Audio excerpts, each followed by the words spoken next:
네, 99회 전산회계 2급 이론 문제 풀이를 하도록 하겠습니다. 자, 1번 문제부터 보도록 하겠습니다. 네, 1번 문제입니다. 다음 중 회계상 거래가 아닌 것은 무엇입니까?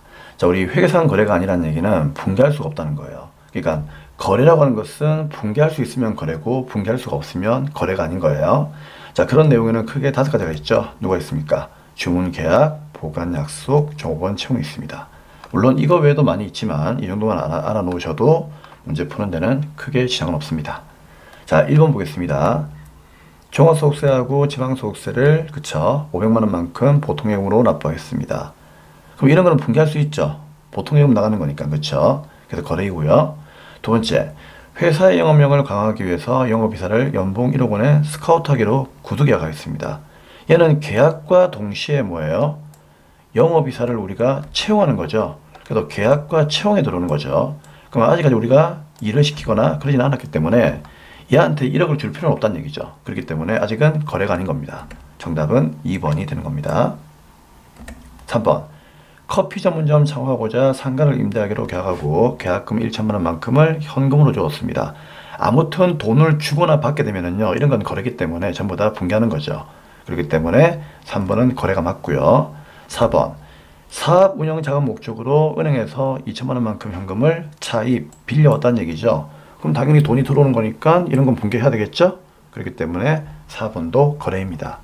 그래서 거래가 아닌 것은 몇 번입니까? 네, 2번이 정답이 되겠습니다.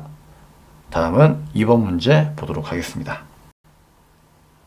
네, 2번 문제입니다. 다음 중 일정 시점의 재무 상태를 나타내는 재무보고서는 재무 상태표를 얘기하는 거죠. 그렇죠? 자, 아무튼 이런 재무 상태표는 어떤 걸 파악할 수가 있는 거죠? 그렇죠. 자산과 부채와 자본을 파악할 수가 있는 거죠. 근데 그런 계정 과목으로만 짝져진 것이 아닌 걸 묻고 있어요.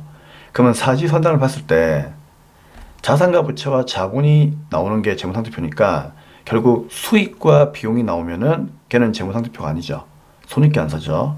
그렇기 때문에 정답은 아닌 걸 묻고 있으니까 손익계산 항목인 수익과 비용이 나오면 걔가 정답이에요. 그러면 수익과 비용이 나오는 항목이 누가 있습니까? 4번이죠. 상여금하고 기부금은 비용이잖아요. 그렇죠? 그렇기 때문에 정답은 쉽게 4번을 찾아내시면 되겠습니다. 자, 미수, 미지급 붙으면은 뭡니까? 미수는 자산, 미지급 부채. 알고 있죠? 자, 선급 자산이죠? 선수 부채이고요. 미수 자산이고 미지급 부채입니다. 모두 자산과 부채가 나왔기 때문에 재무 상태표 항목이 맞는 거죠.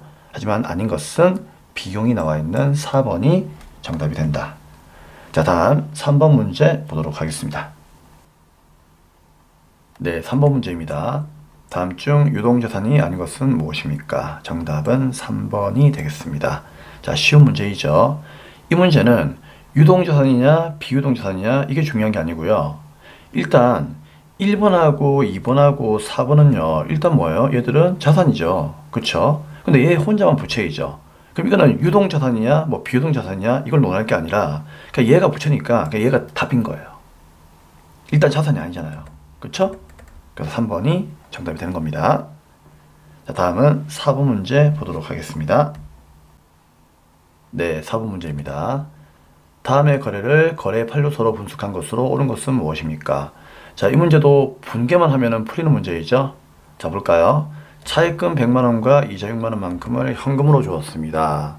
그러면 원금 100만원과 이자 6만원 합쳐가지고 돈을 주었다는 얘기니까 돈 나가죠. 자, 돈 나간다 대변에 뭐다? 현금, 네, 106만원. 이게 1번이 되겠습니다. 그쵸? 그러면 차변은 뭐죠? 일단 빌린 돈 갚았으니까 부채가 감소하죠. 그래서 차입금이라고 하는 부채가 네, 2번으로 감소하는 거고 그 다음에 이자를 주었으니까 나머지 6만원은 이자 비용이라고 하는 비용이 발생하는 거죠. 그래서 얘는 이제 쉽게 얘기하면 자산의 감소가 되겠죠. 그쵸? 그럼 대변에는 자산의 감소 하나만 있으니까 1번하고 2번은 절대로 답이 안 되겠죠. 그러면 3번과 4번에서 답을 찾으셔야 되겠죠. 근데 차변은 어때요? 차입금이라고 하는 부채가 감소했잖아요. 그렇죠? 그리고 이자 비용이라고 하는 비용이 발생했죠. 그럼 부채 감소, 비용이 발생이니까 정답은 네, 3번을 체크하시면 되겠습니다. 자, 쉬운 문제였습니다. 다음 5번 문제 보도록 하겠습니다. 네, 다음은 5번 문제입니다. 다음 절을 통해서 알 수 있는 외상 매출금의 기말 잔액은 얼마입니까? 라고 나와 있습니다. 그쵸? 자, 이 문제를 풀려면 두 가지를 여러분들이 집중하셔야 되는데, 자, 첫 번째는 여기 있는 이 외상 매출금 중에서 매출 할인액이라고 하는 것이 있습니다. 자, 이게 별표고요. 자, 잠시 후에 설명드리겠습니다. 두 번째, 자, 외상 매입액이 나와 있는데 이 외상 매입액은 여러분 함정이에요. 이거는 전혀 신경 쓰시면 안 됩니다. 왜? 지금 외상 매출금 이야기하고 있는데 외상 매입금 나와 있죠. 얘는 보시면 안 되죠. 그쵸?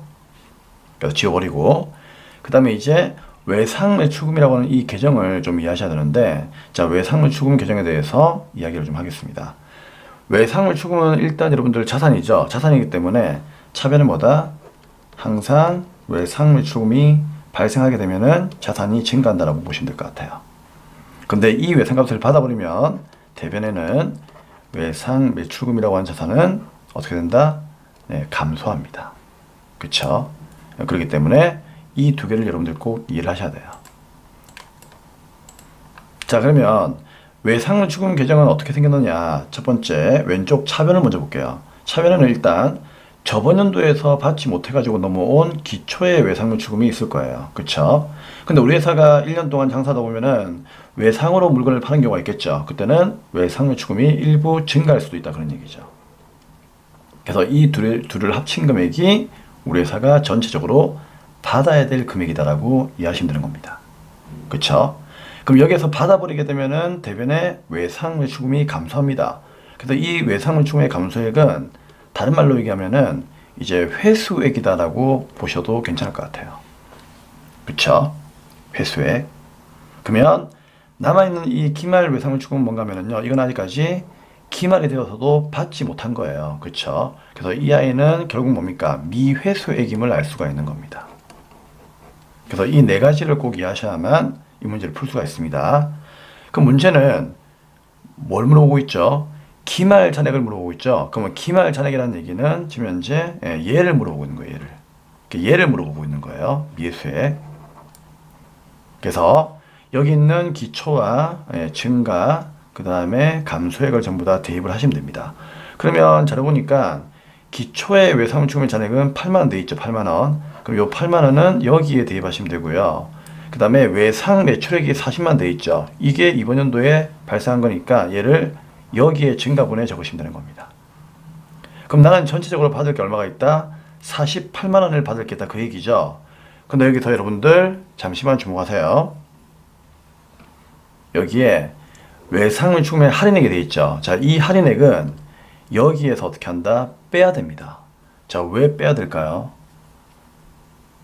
자, 잘 들어요. 지금 우리가 받아야 될 돈은 일단 이 둘이 합쳐가지고 48만원만큼 받을 게 있는 거죠. 맞죠? 근데 여기서 2만원 빼야 돼요. 왜요? 매출 할인이잖아요. 매출 할인이 뭔데요? 내가 돈을 받으면서 얘가 예상보다 빨리 갚아줘가지고, 그쵸? 내가 고마워서 할인을 해준 거죠. 그러면 할인해 준 거는 받으면 안 되는 거니까 걔는 빼야 돼요. 결국은 자, 이렇게 생각하시면 돼요. 이 금액이 그냥 총 매출액이에요. 아시겠죠? 전체 매출액인데 그 중에서 2만원만큼 빼줬으니까 순매출로 여러분들이 꼭 문제를 푸셔야 되는 겁니다.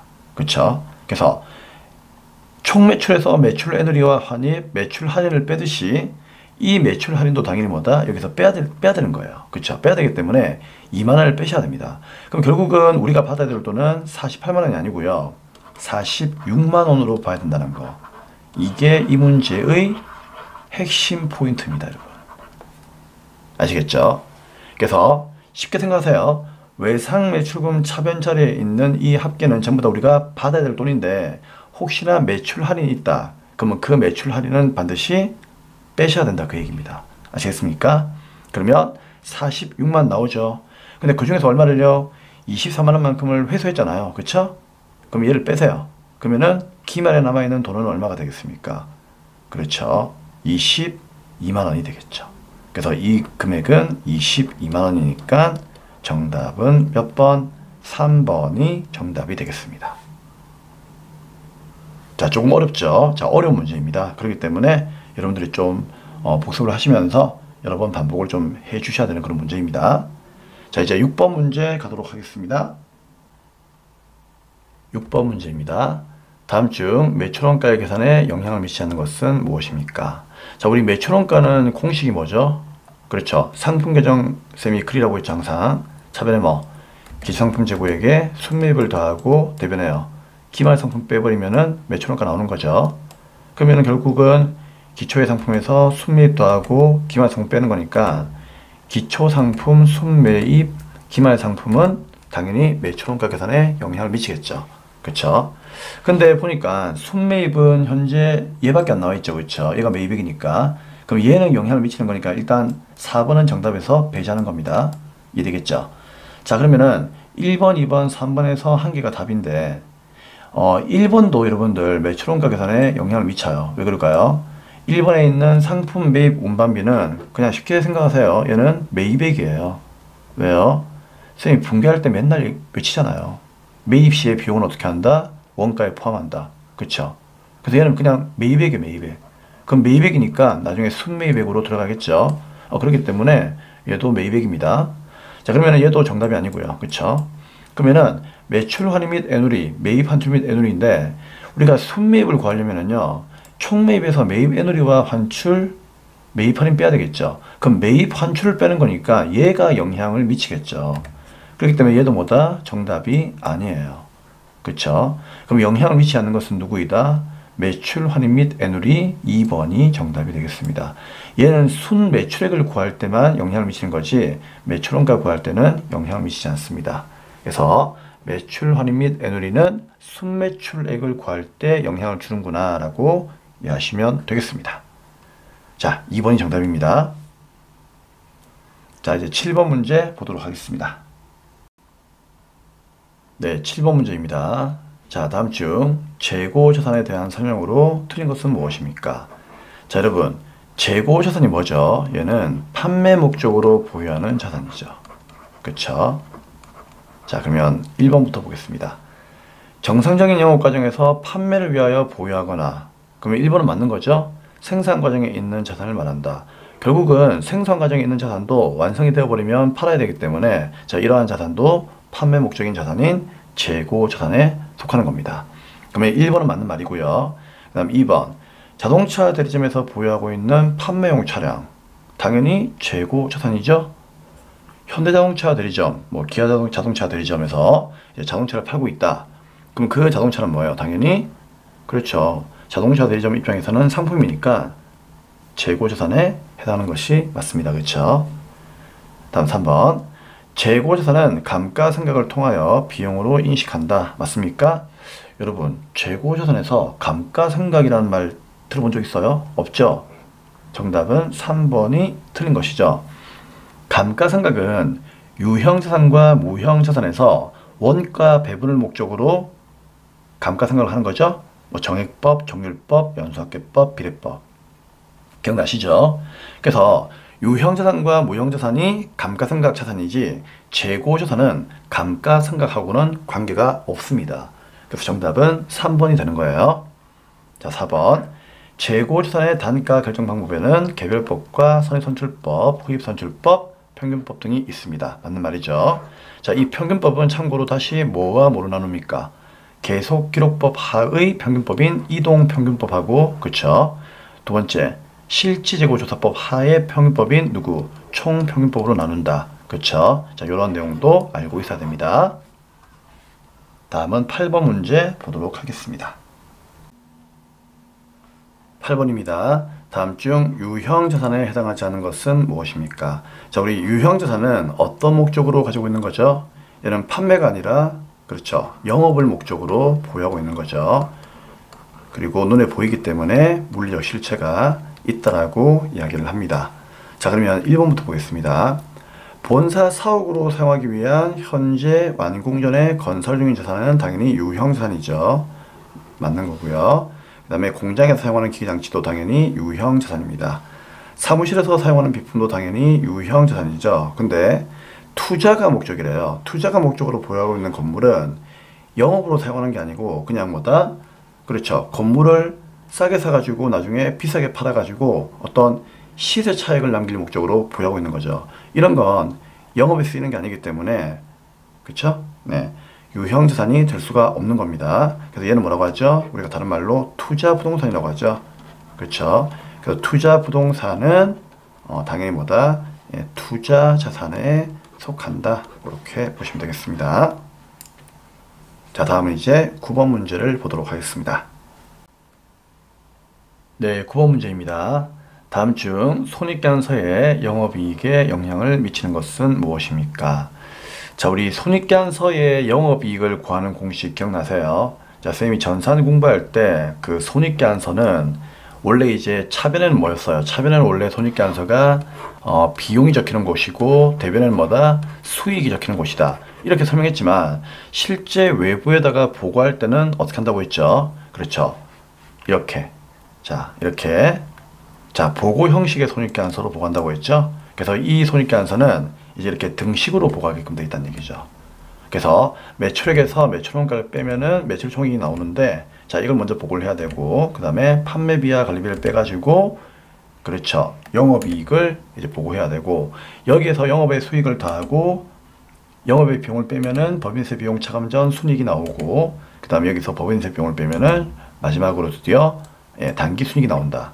그리고 이제 개인 사업자 같은 경우에는 이제 법인세가 아니고 이제 소득세가 되겠죠. 자, 아무튼 자, 이러한 공식에 의해서 손익계산서가 만들어지는 겁니다. 그래서 이 공식 쌤이 암기하라고 했죠. 그쵸? 근데 여러분들이 이제 전산회계 2급 기초과정이니까 또 이걸 암기하라고 하면은 또 잘 암기를 못 하시더라고요. 그래가지고 쌤이 좀 쉽게 암기하는 방법이 아니고, 자, 쉽게 컨닝하는 방법을 제가 알려드리면 자, 이런 거 가르치시면 안 되는데, 그쵸? 자, 정기본 손익계산서에 클릭하시면은요, 여기에 산식이 다 나와 있잖아요. 그쵸? 그래서 이 매출총이익이 1번에서 2번을 뺀 거예요. 영업이익은 3번에서 4번을 뺀 거고요. 법인세 비용 차감 전 순이익은 5에서 6 더하고 7 뺀 거죠. 그쵸? 자, 이렇게 보셔도 괜찮아요. 근데 나중에 전산회계 1급 올라가시면은요, 그때는 꼭 외우세요. 자, 지금은 외우시면 좋은데 못 외우신다면은 이 정도를 참고하는 것도 뭐 상관은 없을 것 같습니다. 그러면 문제를 풀어볼 건데요. 자, 손익계산서에 영업이익에 영향을 미치는 것은 무엇이냐라고 되겠죠. 그러면 방금 보았듯이 영업이익이 이렇게 나오는 거니까 결국 위에 있는 매출, 매출원가, 매출총이익, 판매비와 관리비, 얘들은 영업이익 위에 있죠. 그럼 이 위에 있는 것들은 전부 다 영업이익에 영향을 미치는 거고, 밑에 있는 것들은 영향을 미치지 않겠죠. 그쵸? 그래서 밑에 있는 것들은 주로 누굽니까? 당연히 영업이익은 영업과 관계가 없겠죠. 그렇기 때문에 뭐 영업의 수익이나 영업의 비용이나 법인세 이런 것들이 전부 다 뭐다? 영업이익에 영향을 주지 않는 것들입니다. 근데 문제는 뭔가면은 영향을 미치는 걸 묻고 있기 때문에 그냥 쉽게 생각하세요, 여러분. 우리 영업이라고 하는 게 뭔데요? 장사죠. 맞죠? 장사를 하거나 또는 뭐다? 우리 회사를 관리하는 거죠. 뭐 전기요금 내고 직원들 급여 주고, 그쵸? 이런 것들이 전부 다 그렇죠, 영업이에요, 영업. 그러면은 장사와 관련된 것을 찾으시면 되는 거예요. 여러분이 봤을 때는 누굴 것 같아요? 당연히 3번이 답이죠. 왜요? 판매 촉진 목적으로 광고하고 홍보하고 선전한답니다. 이거 광고 선전비죠. 광고 선전비는 판매비와 관리비잖아요. 그러니까 판매비와 관리비는 영업이익에 영향을 주는 거죠. 그래서 정답은 3번이 되는 겁니다. 그렇죠? 그러니까 영업과 관련이 있으면 되는 거예요. 근데 1번하고 2번하고 4번은 영업과 관련이 없죠. 1번 보세요. 단기 매매증권을 장부가액보다 낮게 처분해가지고 발생한 손실. 단기 매매증권 처분 손실이죠. 얘는 영업 외 비용이에요. 영업이익하고는 관계없는 거죠. 그렇죠? 그 다음에 차입금에 대한 이자 지급액. 이것도 이자 비용이죠. 이자 비용도 영업의 비용입니다. 우리 영업의 비용 기억나십니까? 세 가지. 누가 있었죠? 불러봅시다. 자, 영업의 비용 한번 불러볼까요? 자, 어디 적어 드릴까요? 여기다 적어볼까? 자, 우리 영업의 비용 어떻게 외우죠? 첫째, 기부금. 기부하는 건 영업이 아니죠. 그 다음에 둘째, 이자 비용도 영업의 비용이에요. 그 다음에 마지막으로 이제 뭐가 있습니까? 글자 끝에 무슨 손실 붙는 것들. 자, 이런 것들은 전부 다 영업의 비용에 거의 속한다라고 생각하시면 될 것 같습니다. 그래서 1번과 2번은 영향을 미치지 않고요. 그럼 4번은 유형자산을 현금가액보다 낮은 가격으로 처분했다. 그쵸? 그럼 손실이죠? 유형자산 처분 손실. 자, 무슨 손실 붙으면은요, 영업의 비용에 들어간다라고 생각하시면 되겠습니다. 자, 그래서 3번이 영향을 미치는 것입니다. 그쵸? 3번이 답이에요. 다음은 10번 문제 보도록 하겠습니다. 네, 다음은 10번입니다. 다음 중 비용에 속하지 않은 것은 무엇입니까? 정답은 2번이 정답이 되겠습니다. 자, 왜 그럴까요? 자, 우리 1번에 있는 급여는 비용이죠. 그쵸? 그 다음에 법인세 비용도 법인세를 낼 때 돈을 쓰는 거기 때문에 비용입니다. 그리고 외환차손도 이제 손자가 들어가 있으니까 얘는 비용이에요. 하지만 미지급 비용은요, 비용이라고 되어 있지만은 여기에 미지급 되어 있죠. 미지급은 뭐예요? 글자 앞에 미지급 붙으면은 얘는 부채입니다. 그렇기 때문에 비용에 속하지 않고 부채로 보셔야 되겠죠. 그래서 정답은 2번이 되겠습니다. 다음 11번 문제 보겠습니다. 11번 문제입니다. 자, 다음 자를 이용하여 영업이익을 계산하면 얼마입니까? 자, 이 문제는 우리가 방금 그 9번 문제에서, 그쵸? 자, 9번 문제에서 이제 손익계산서를 보았는데, 그쵸? 자, 이 내용에서 얘기했던 산식을 알고 있어야만 여러분들이 문제를 풀 수 있는 거예요. 그쵸? 그래서, 좀 전에 보여드렸던 손익계산서를 쌤이 한 번 더 보여드리는 겁니다. 자, 그럼 다시 한번 얘기해 드릴 건데, 자, 영업이익은 어떻게 구한다고 했죠? 그렇죠. 매출액에서 매출원가를 빼서 매출 총이익을 먼저 구한 다음에 여기에서 판매비와 관리비를 빼면 되는 거예요. 그쵸? 근데 문제 보니까 여기는 매출 총이익이 나와 있어요. 그럼 매출 총이익이 나와 있기 때문에 굳이 우리가 이 120만 원만큼을 매출액에서 매출원가 빼가지고 구할 필요는 없다는 얘기죠. 그쵸? 그럼 결국은 매출 총이익 나와 있으니까 판매비와 관리비만 골라가지고 빼면 되는 거예요. 그럼 답이 나오는 겁니다. 그러면 판매비와 관리비는 누가 있습니까? 그렇죠. 그냥 쉽게 생각하세요. 우리 회사를 운영하고 우리 회사가 이제 장사하기 위해 가지고 쓰는 돈들, 그렇죠? 자, 그런 것들이 바로 뭐다? 판매비와 관리비예요. 누가 있죠? 급여, 그 다음에요 복리후생비, 그 다음에 대손상업비가 있습니다. 자, 기부금은 여러분들 판매와 기부금은 관계없죠. 기부금은 그냥 영업 외적으로 우리가 돈 쓰는 거기 때문에 판매하거나 관리하는 거하고는 관계가 없어요. 그렇죠? 얘는 절대로 빼시면 안 되고요. 이자 수익은 수익이죠. 판매비와 관리비가 아니죠. 그렇기 때문에 얘는 당연히 그렇죠. 무시하셔야 되는 겁니다. 그러면 매출 총이익에서 급여하고 복리후생비하고 대손상업비만 빼면 되는 거니까 정답은 얼마가 되겠습니까? 네, 급여 10만원, 복리후생비 13만원, 대손상업비 11만원이니까 합쳐서 다 빼요. 어디에서? 매출 총이익에서. 그러면 86만원이 영업이익이 된다. 그 얘기예요. 정답은 몇 번? 네, 2번이 정답이 되겠습니다. 다음은 12번 문제 보도록 하겠습니다. 네, 12번 문제입니다. 자, 다음 중 회계의 판료소. 이게 회계 판료소보다 그냥 거래 판료소라고 했으면 좋겠다. 그쵸? 예, 같은 거예요. 자, 아무튼 거래 판료소 간 결합이 불가능한 것은 무엇입니까? 자, 여러분 우리 회계책을 사시면은요 항상 거래 판료소를 보게 되거든요. 그러면은 중간에 이렇게 뭐 짝대기가 있죠. 자, 이게 혹시 뭐예요? 쌤이 그 기본 강의 때 설명했는데, 그렇죠, 이렇게 만난다 그 얘기예요. 이게 결합관계예요. 이게 얘들끼리 이렇게 그냥 만난다 그 얘기예요. 이게 뭐 사랑의 짝대기 뭐 그런 거야. 아시겠죠? 자, 아무튼 이렇게 만난다 그 얘기예요. 이렇게 만나야만 결합이 되는 거예요. 그렇죠? 그래서 결합이 가능하다. 이 말은 무슨 말인가 하면은 서로 반대편에 있으니까 이렇게 만날 수가 있는 거예요. 그렇죠? 근데 서로 같은 자리에 있으면요 만날 수가 없어요. 결합이 안 된다는 얘기죠. 이해하시겠죠? 그래서 결합이 불가능하다는 얘기는 거래 판료소가 같은 변에 있다는 얘기예요. 그래서 정답은 몇 번? 네, 3번이 정답이 되겠습니다. 자, 왜요? 자산의 증가와 자본의 감소는 서로 같은 변에 있죠. 그쵸? 같은 변에 있기 때문에 서로 이렇게 뭡니까? 만날 수가 없잖아요. 다른 면에 있어야만 이렇게 결합이 되는 거잖아요. 그렇죠? 그래서 같은 면에 있는 것끼리는 결합이 될 수가 없습니다. 그래서 1번하고 2번하고 4번은 한번 여러분들이 찾아보세요. 그렇죠? 뭐 1번 같은 경우에는 자산의 증가와 자산 감소니까 자산의 증가, 자산 감소 다른 면에 있죠. 이게 이제 분개할 때 결합이 된다는 얘기죠. 그 다음에 자산의 증가와 부채 증가 당연히 결합이 되겠죠. 그 다음에 부채 감소, 자산의 감소, 부채 감소, 자산의 감소 당연히 결합이 되겠죠. 근데 3번은 어때요? 같은 면에 있다 보니까 서로 이렇게 결합이 될 수가 없다는 얘기죠. 정답은 3번이었습니다. 자, 쉬운 문제였습니다. 자, 13번 문제 보겠습니다. 13번 문제입니다. 자, 다음 중 개인기업의 자본금 계정에 영향을 미치는 거래가 아닌 것은 무엇입니까? 자, 아닌 것을 묻고 있죠. 그럼 이게 무슨 말인가 하면은 자본금에 영향을 미치지 않는다. 이 말은 붕괴를 했을 때 자본금이라고 하는 이름이 안 나오면 되는 거예요. 그렇죠? 그래서 이 문제는 붕괴하는 것이 제일 빨라요. 그러면 1번부터 한번 붕괴를 해보겠습니다. 자, 밑에 답안에다가 붕괴가 이제 되어 있는데, 자, 1번. 영업용 비품을 100만 원에 구입하고 대금을 현금으로 주었답니다. 그러면 차변에 비품 들어오고 자산의 증가, 대변에 현금이 나가니까 자산의 감소, 차변에 비품, 대변에 현금이죠. 어라? 1번을 붕괴하니까 자본금이 안 나오죠. 그럼 정답 몇 번? 1번이 정답입니다. 왜냐면 자본금에 영향을 미치는 거래가 아닌 걸 묻고 있으니까 그냥 붕괴했을 때 자본금 안 나오면 되는 거예요. 그러면 1번이 답이죠. 그래서 1번 찍고 다음 문제 푸는 겁니다. 물론 시험장에서는 그렇게 하는 거예요. 자, 하지만은 이제 우리는 공부를 하는 거니까 2번, 3번, 4번까지 전부 다 분결을 해봅시다. 자, 2번.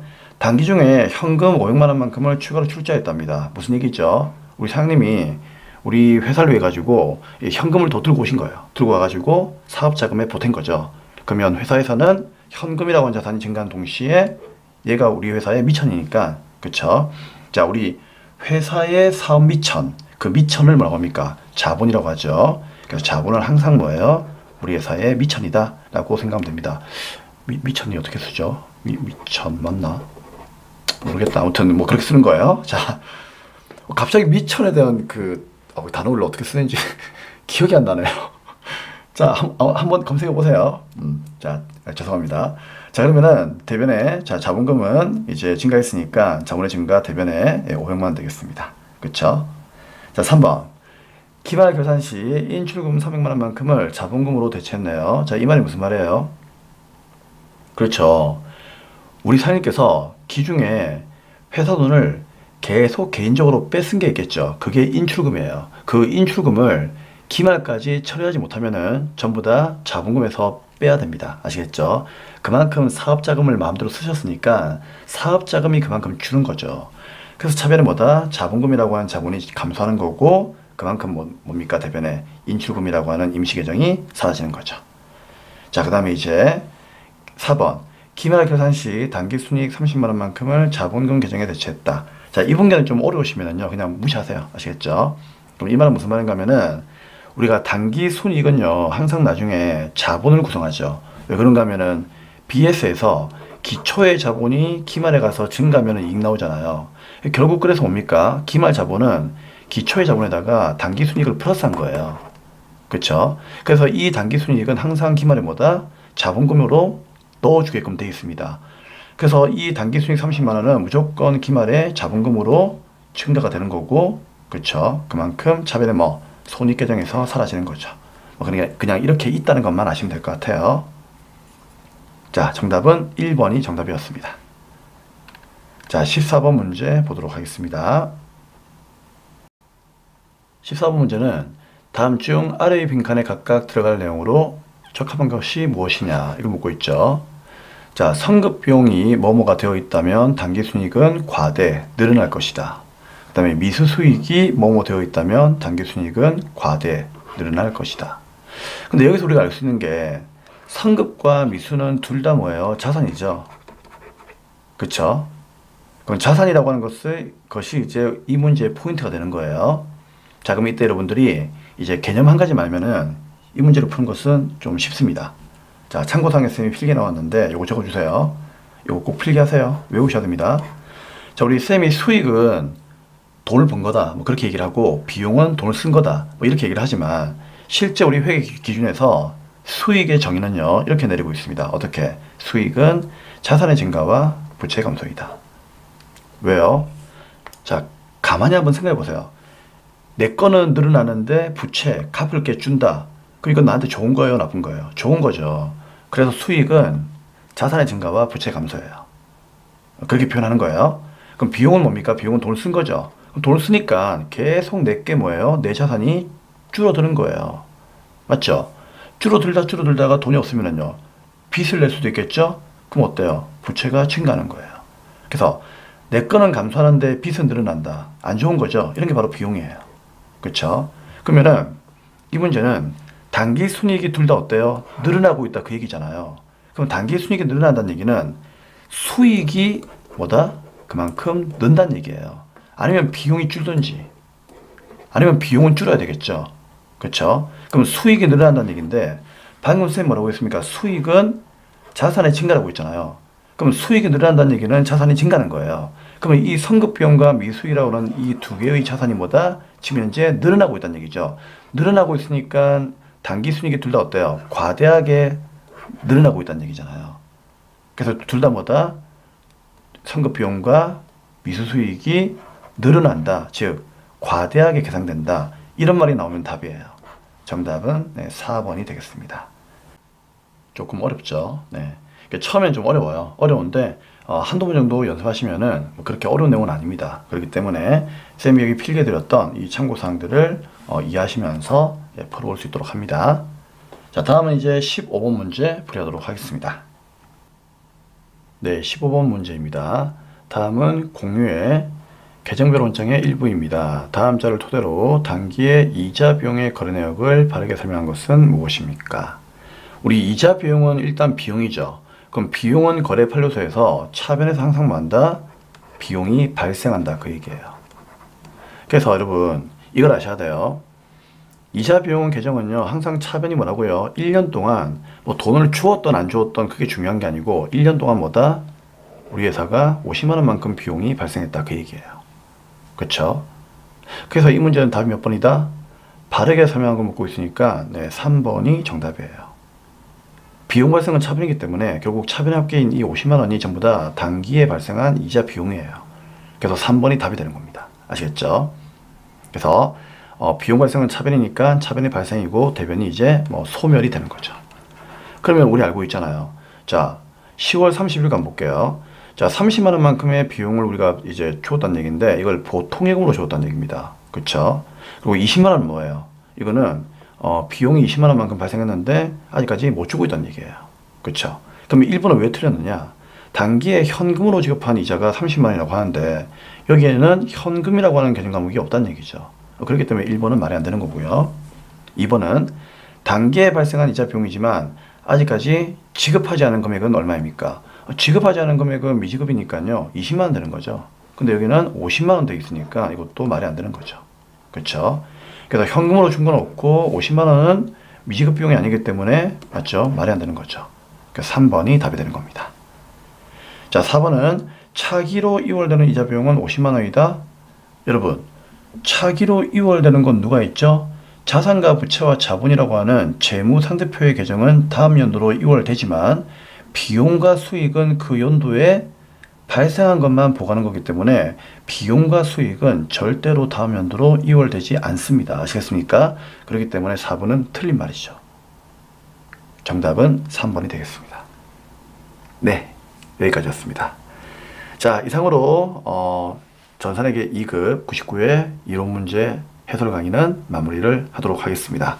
네, 여러분 복습 많이 해주시고요. 자, 다음 강의 100회 전산회계 2급에서 뵙도록 하겠습니다. 감사합니다.